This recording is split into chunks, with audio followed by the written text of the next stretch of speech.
All right, guys, today we're going to be talking with Walters954. He is a Salesforce developer, and he's going to be bringing a lot of tips to our community.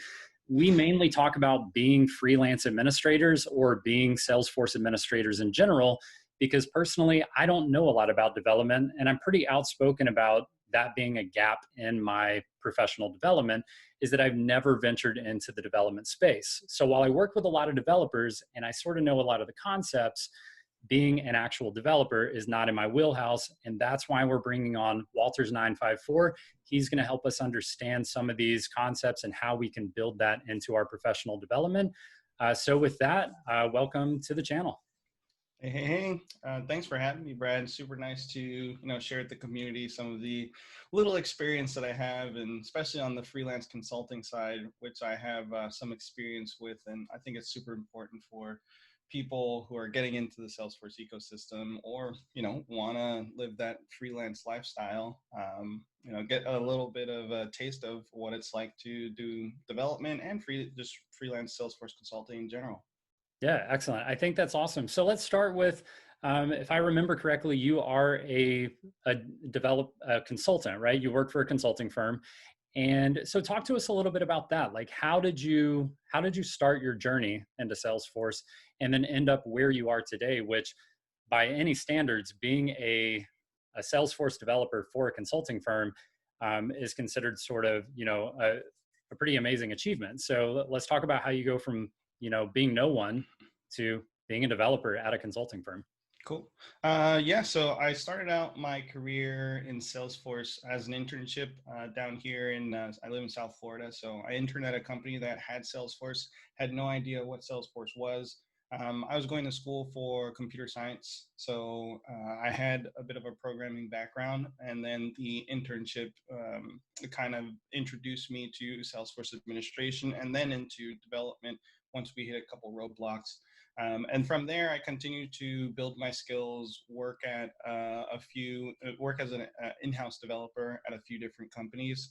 And then something that you'll kind of notice with me, if you look me up on LinkedIn or something like that, is I kind of skipped around at a couple different jobs. And that's because eventually I got bored of my current org. So I wanted to always be on the cutting edge and be in different orgs and have different challenges. So eventually I moved into consulting as just a regular consultant at a pretty small firm down here in South Florida. Stayed there for about a year and then went up to a bigger firm as a developer. So it was kind of like a journey to figure out what was best for me and what I like to do. Consulting is very dynamic and you're always on your toes, always learning. So that's something that I was looking for. And then using my development computer science background to work my way into Salesforce development as a career choice. So now I'm currently the lead developer at Ad Victoriam Solutions. It's a platinum Salesforce consulting firm down here, or I would say up there. Its headquarters in Georgia, so it's a little bit higher than Florida. But yeah, so I lead the development team. That's anything from best practices for development, being on the cutting edge, making sure everybody's following the newest standards, and then also making sure that I have my own projects, so delivering code, doing reviews, meeting with clients, and a lot of the regular freelance things, or a lot of the things that you'll have in just general consulting. Right. I also deal with, but I'm more on the development side of things where we have people that do more configuration and admin types of stuff. Sure. Yeah, that's great. And I think what you mentioned early on in that sort of journey is that you move into this first role and you might be a developer or an intern at a specific company, working for the actual end user customers of Salesforce. And that usually is the beginning path when you're getting ready to be a consultant, is starting out at one of the customers. And I'll point out too that I think in a lot of industries or a lot of fields of work that job hopping is sort of frowned upon. But you'll notice in the Salesforce ecosystem, it is completely expected, at least from what I've been exposed to, because I know I think I worked for 6 different companies in 5 years at one point. And really, if you work at a company for more than a year or two, you're pretty well tenured at that company as a Salesforce expert. And a lot of the reason for that is number one, what you mentioned, and that's that you can get siloed into a specific, set of tasks that you're doing day in and day out for a customer, and you're not getting exposed to, like you mentioned, the cutting edge of Salesforce and what it's doing. And then the other thing is, I think most of us work for money, and the financial aspect of job hopping, that is the easiest way to get a substantial pay increase, is to jump from job A to job B, as opposed to asking for an annual raise at your current employer. So that makes a lot of sense. Okay, great. So when you were moving into that route, I know a lot of people listening right now, a large portion of our audience asks me a lot of dev questions, and I don't have great answers for them. So when you're moving in that direction, are there certain things that you can do to give yourself an advantage over, say, the competition, and the competition being every other developer working for every other Salesforce customer across the globe? How can you separate yourself from the pack, so when the consulting firms are ready for a new developer, which they constantly are, that you're the one getting to take your shot? Yeah, I think that one is a really good question because it's sink or swim as dev, and you have to. I think the biggest thing is building up your reputation and your brand, because people in the Salesforce ecosystem, they talk, especially on the freelance sector. You have places that you can put up. You get reviewed, and people can see a lot of the things and some of the work that you've done. So references are one of the biggest things that you can do to show how much expertise and how well you do your work. Okay. Another thing is on the um, I want to say on the client side is just build your client list so that you can have multiple people always coming back and always referencing you. I have people from, let's say, like my first job, who always love to like follow me around and ask for help. And you know nowadays I don't really have the time to take their requests and do their dev work, but Right. in the past that was a really good source of additional revenue Hmm. and side work that I could get done. So that's the biggest thing I would say is just make sure you have a following or a client Yeah. base that you can always reference, either to send it out to new clients or to continue to have continuous work.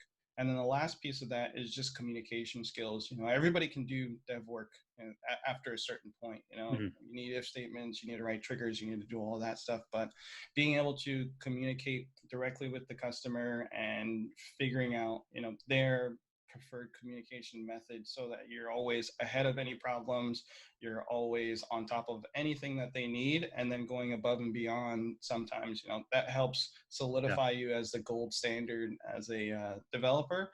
And there's the easy stuff like get your work done on time, make sure there's no errors and Mhm. all of that. So there's the baseline things that you can do very well, and then it's always about going above and beyond with communication and building your reputation.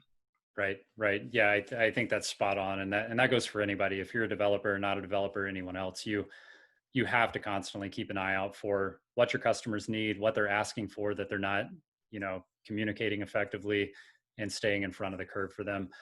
So you mentioned one thing that I think is a good piece of advice, and that was, you mentioned having this ability for people to recommend you, and I think, or just talk about your work and what you've done for them. And I know, everybody interviewing for every industry across the globe knows what a reference letter is, or something like that, from a former client or former employer or something like that. Now, I know LinkedIn has the ability for people to write a little post or paragraph about an experience they've had with you, and that can really help you, because I know a lot of people don't take advantage of that feature. Are there any other areas where maybe I'm not aware of, that people can review you or sort of give you their thumbs up as a developer, that you can then take to a client and say, hey, I know I'm just another applicant in the stack, but I'd like to take you to take a look at these people who sort of recommend me? For sure. One of the ones is, if you can get them to talk to them directly, make sure that happens.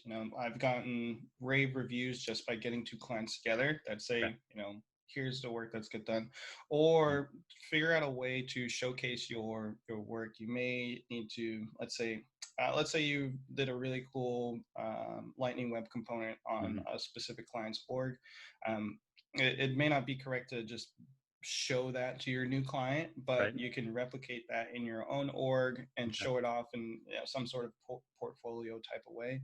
Great. And then lastly, whichever sites you use to promote yourself and look for freelance work. So if it's like Hmm. weworkremote.com or anything like that, Hmm.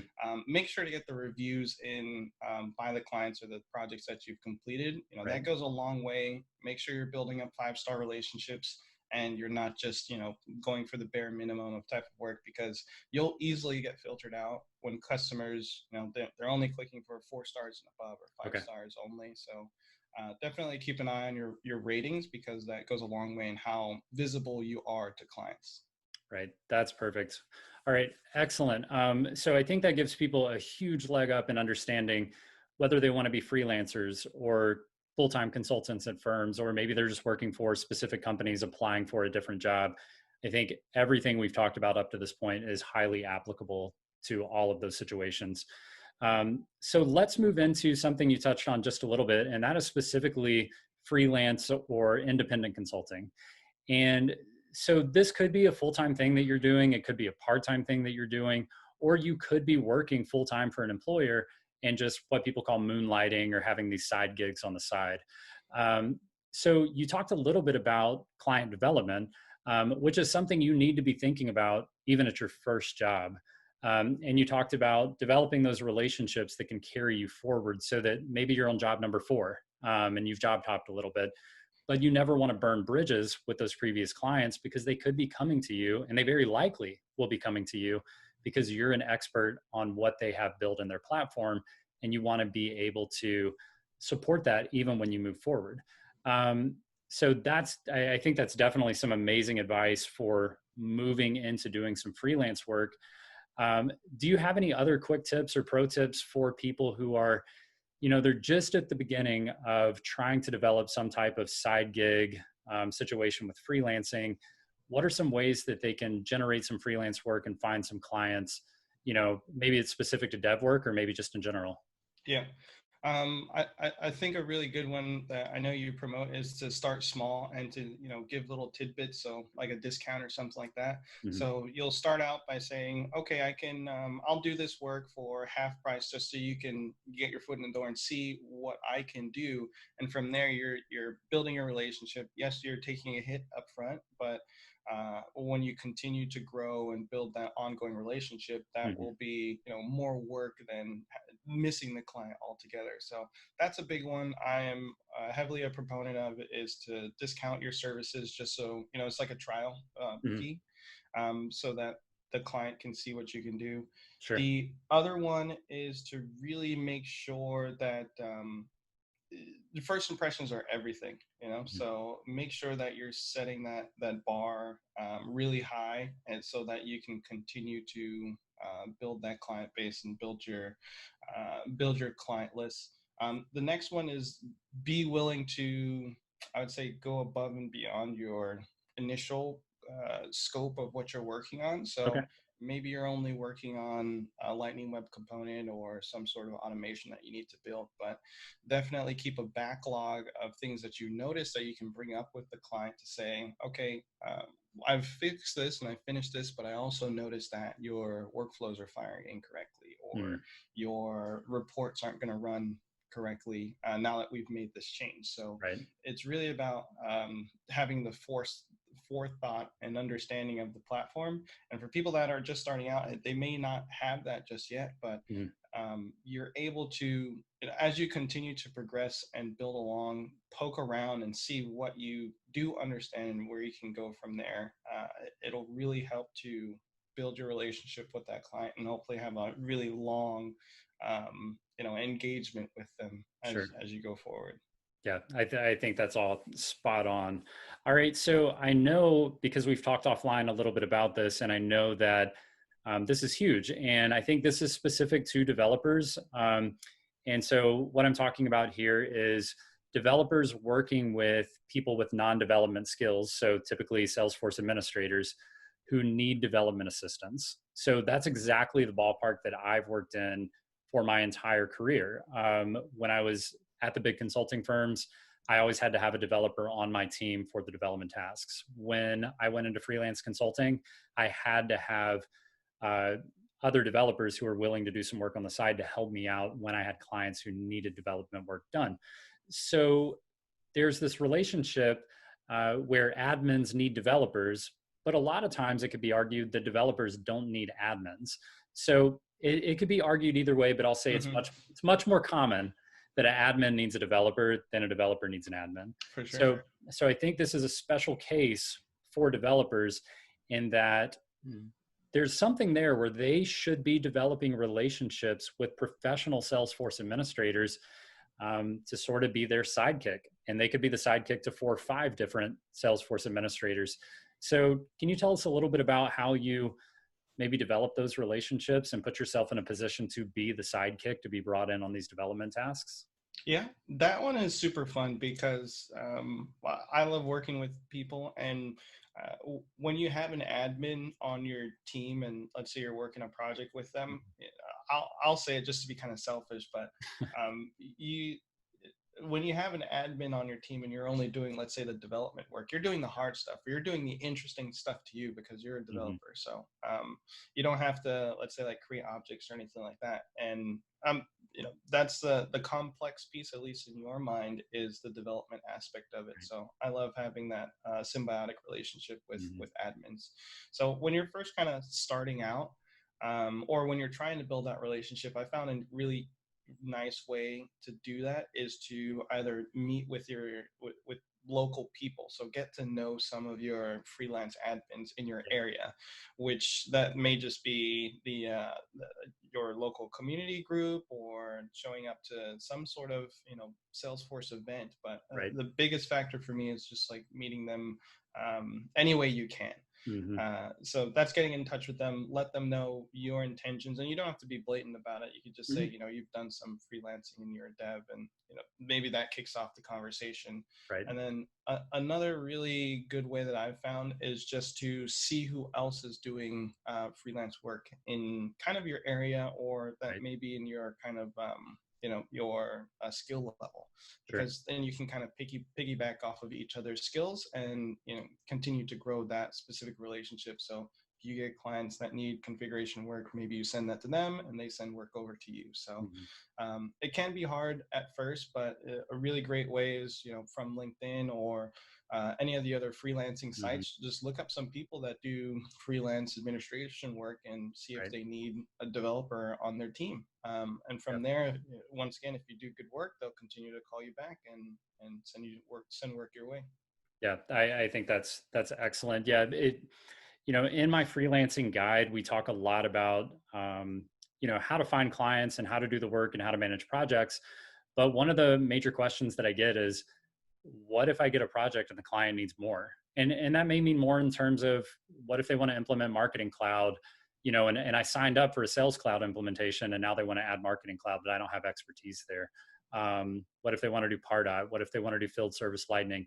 But those all come and go. But the one thing that is very typical with clients that continue to add more complexity to the org is they need development work. So coming from your end, it's, hey, go on LinkedIn, join the Trailblazer community groups, be part of the meetup groups for your area, things like that, which I think is spot on. But the same thing, if you're coming from the admin side, go out there and start connecting with developers and start finding these people, because you need to vet them first. Like, you don't just want to pick any developer offline. They may Yep. come in and destroy your client.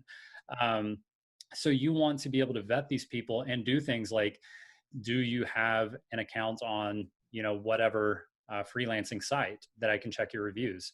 Has anyone recommended you on the LinkedIn recommendations? All those kind of things, so you can vet your developers before the time comes when all of a sudden you need development work by the end of next week, and now you're sort of trying to network on the fly. That's not going to work well. So go ahead and get those relationships in place, just like we just mentioned, so that when the time comes, you've got people in your back pocket that you can reach out to.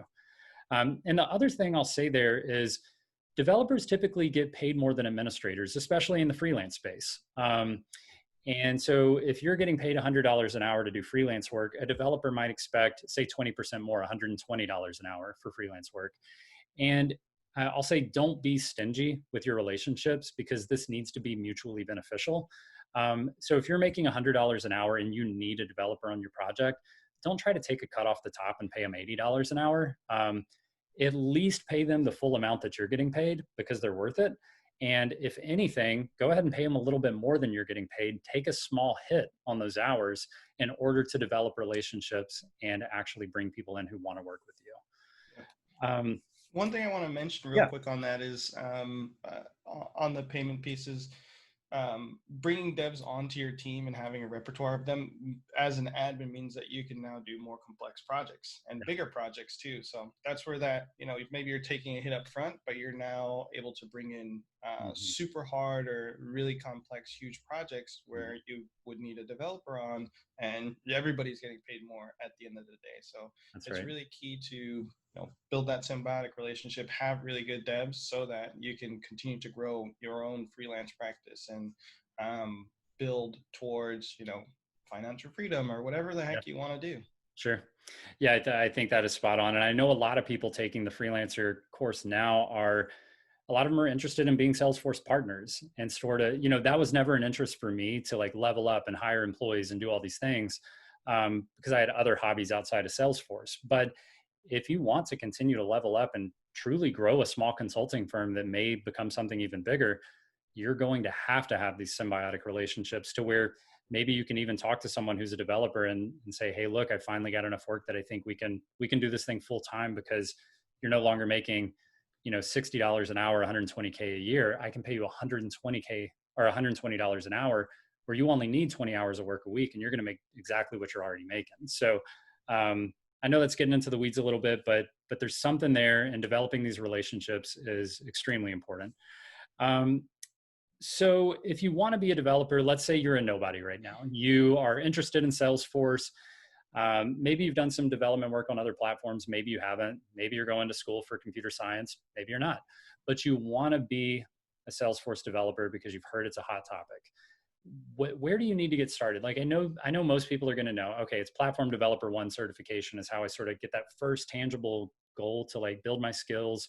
You've talked about building a portfolio. Maybe that's in a Salesforce Dev Org where you're building out some cool things that you can showcase to clients. So I think those are, even me as an admin, I know those are the starting points. But where do you go from there to separate yourself? If you're just getting into the game and you want to be a respected Salesforce developer, sort of at a junior level? The biggest thing you can do, or for people to understand, is anybody can do development. It's all about getting in that right mindset, and maybe you don't want to do it, but I'll say that the learning curve is coming down. There's a lot of really great resources, so don't be discouraged and say only computer wizards or geniuses can do this, because I am not a genius. I learned it, and you can too. If I've done it, anybody can do it. Awesome. So for junior or people that are starting to get into the Salesforce development space, the easy ones, just like you mentioned, Platform Developer 1, and starting to build out a portfolio. But another really good thing I would say is learn Salesforce administration.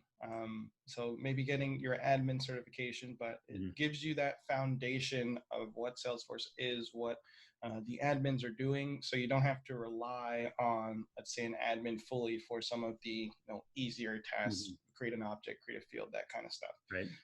And then from there, continue to learn higher level programming strategies and patterns. So that comes down to just like computer science in general. I know that's a really big, huge topic, but there are really great resources that kind of break it down so that you can understand what all of the different the different aspects of computer science is, like when to use for loops, when to use while loops, and the differences between them, and some of the implementation patterns that you get with computer science. So that's just like, if you want to start to go above some of the regular developers or the standard developers that are just doing everything cookie cutter, really learning and understanding development patterns will bring your code to the next level, and it will continue to grow your programming skills as a whole. So you can, this is applicable to not just Salesforce development, but any type of development. So let's say Salesforce doesn't work out for you, you can go be a Java developer. So it's really learning the foundations so that you can be flexible in whatever type of role you are. That's And the great. last thing is probably, I may be biased, but it's on integrations. Everybody that, or a lot of the projects that I've worked on have Mhm. dealt with integration. So learn the integration patterns as best you can, especially from the beginning, so you can be confident when a client says, or your partner, administrative partner says, okay, we need to integrate with XYZ type of Mhm. system. You're not kind of backing off from that. You're saying, okay, let's go and do that because Okay. you kind of understand the basics of it. And I think that really helps separate a lot of the junior, less seasoned people Mhm. with the more, gung ho, skilled type of developers, is being ready for those integrations Mhm. and higher level computer science techniques. Yeah, that's that. I definitely agree there. I work with a lot of integration projects. I mean, that's one of the biggest pulls to Salesforce as a CRM platform is the app exchange and its ability to integrate with just about any other tool through open APIs. So yeah, having that integration ability and feeling comfortable and confident that maybe you've never heard of this other tool they want to integrate before, but you're confident enough to know there's going to be some of these typical integration patterns that we're going to follow, and we're going to be able to implement this thing. There may be a few hurdles, but we're going to get it done. I think that's spot on. So what's next? Like, I see a lot of these certifications that I don't have, things like Platform Developer 2 or JavaScript or like these different technical certifications. Do you need to get those? I mean, I know the consulting firms love them, Mm-hmm. and they obviously give you a leg up as a freelancer as well, because they give you credibility. But which ones would you recommend? I know for like right now as an admin, if you want to get specialized, you should go into CPQ, or you might want to go into field service lightning or something like that, because those are hot topics right now. Um, so you can create demand for yourself just by Mm-hmm. having one or two certifications. Is there a similar thing that you can do as a developer to get like these one or two certifications that creates this demand? Yeah. I think the big ones are probably the new JavaScript one, Okay. and just because Lightning Web Components are new, they are hot. Everybody is making them, and everybody needs them nowadays. Nobody wants to create Mhm. anything in Aura and Visual Force Page, and Mhm. just like you said, that gives you the credibility on the Lightning Web Component front. Okay. The other one is Platform Developer 2, just because that is, that's like the highest level of certification that you can go for in the Okay. development space. And people really understand and respect developers that have PD2 in the Salesforce ecosystem. Okay. But those are definitely harder certifications to Hmm. go for. So even on the dev side, having maybe 3 or 4 certs, just Platform Developer 1, admin, and app builder are Hmm. really good starter set of Right. certifications that you can go for that show that you know what you're doing, you've Hmm. committed to the Salesforce ecosystem, and you can, Great. um, you're not going to screw up their org, let's say. Yeah. So that those are really good credibility builders there. And if you're just starting out, I would say knock out those three and see where you want to specialize from there. Okay. Awesome. So those are all of my questions that sort of I wanted to go over that I thought could be a huge push for the audience here. Is there anything else that you want to touch on that you feel like could be informative? And if not, then just feel free to talk about, what you're doing at your channel or anything else you want to promote from your end. Yeah, the biggest thing that I want to reiterate again is a lot of people think that, development some type of wizardry, and it is not. There's a core foundation that you'll build with just about anything, but especially in programming, there's a core foundation that you can build, and once you know that, you can program in any language. So it's really about getting the experience, building on top of those building blocks that you learn as you go along, Hmm. and then just creating some really cool stuff. And there are amazing tutorials out there. Please, there are so many YouTube channels. Free, I'll recommend one. Free Code Camp. I think it's .org. So they have a YouTube channel and a site. Please check it out. You will. It really takes you step by step in learning programming from the beginning, so you can understand what's going on, and so you're you're feeling comfortable with your code. And then you can translate that over into Apex and be an admin slash developer, because that's one of the most powerful things you can do. I'm an admin slash developer. I do mostly development, but Hmm. I'm very strong on the admin front. And when you're a jack of all trades or that dynamic, you can, take on huge projects yourself, Right. do the configuration piece for, let's say, 100 hours, and then you can do the development piece for another 200 hours. So Great. it's Yeah. very important to, when I look for devs, I look for well-rounded people who understand the administrative side, but Mm. they get really excited about the development Right. aspect of things. Perfect. So that's all I have, at least on myself, just working on my channel, youtube.com/Walters954. Trying to pump out a video every week on either Salesforce development, Salesforce administration. I do take requests, so you can hit me up on LinkedIn or anything like that if you want me to either explain anything to you or go over anything like that, Salesforce related or non-Salesforce related. Awesome. All right. Well, thanks for being on the channel, and I'll talk to you soon. All right, man. Thanks so much.